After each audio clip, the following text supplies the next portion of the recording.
And today we are telling you the story of Diallo Telli. Now, Diallo Telli is mentioned in Alpha Blondie's Boris Samuel, I beg your pardon, Rasta Pui. Rasta Pui. Rasta Pui. The song called Rasta Pui. Diallo Telli is mentioned in this song. Iya de Rastaku, iya de Rastafu, iya de Rastaku. We know about it, right? My brother, Diallo Telli's name is mentioned in it. Diallo is spelled D-I-A-L-L-A-O.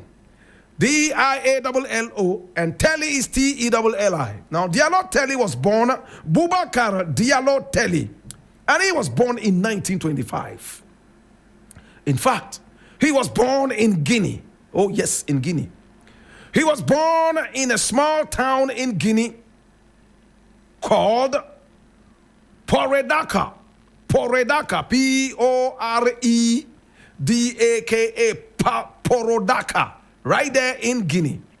My brother, my sister, at a very young age, he took care of cows because he was a Fulani. His father took care of cows.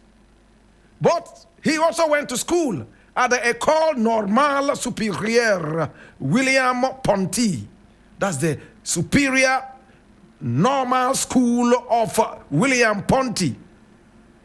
He studied for his baccalaureate at Dakar and then went to the École Nationale de la France d'Outre-mer in Paris, in France. In 1951, he received his license en droit, and in 1954, his doctorate in law. So he was a lawyer. That was the same year, my brother, my sister, he decided that it was time to join politics. He was appointed deputy and procurer. That's the district attorney of the Republic at the court of Thiès in Senegal. He was then appointed to the court in Cotonou in Benin. He was one of the topmost lawyers in Africa.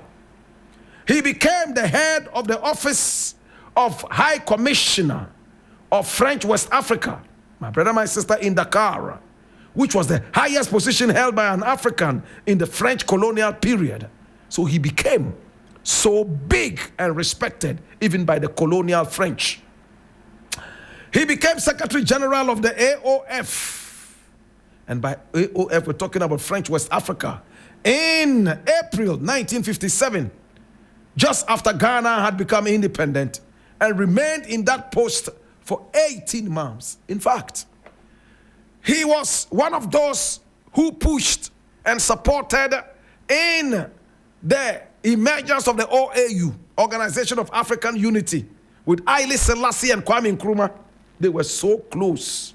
My brother, my sister, after Ghana became independent in 1957, the following year, 1958, specifically the 28th of September, Guinea also became independent in a way. There was a referendum on that day in which Guinea chose independence from French West Africa. Telli was sent to the United States as permanent representative of Guinea at the United Nations. Oh, he was such a powerful ambassador.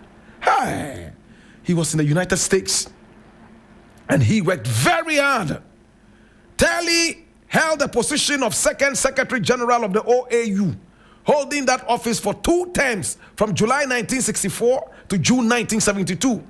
His job was extremely challenging for him, as he expressed. It involved negotiating a common viewpoint among the many leaders of African states. He was almost like the president of Africa.